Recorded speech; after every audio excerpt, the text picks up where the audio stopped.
రాజు వినాయకుడు అని రెండు.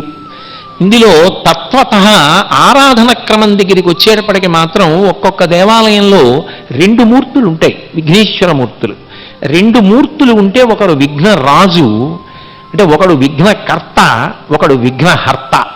ఒకరు విఘ్నాన్ని కల్పిస్తారు, ఒకరు విఘ్నాన్ని తీసేస్తారు. అదేమిటండి, ఇదేం ప్రారంభం? ఎందుకు అసలు విఘ్నాన్ని కల్పించడం అంటే మీరు బాగా గమనించండి. విఘ్నమును కల్పించి ఆయన ఏం చేస్తాడంటే మనిషి యందు సాధనా బలాన్ని పెంచుతాడు.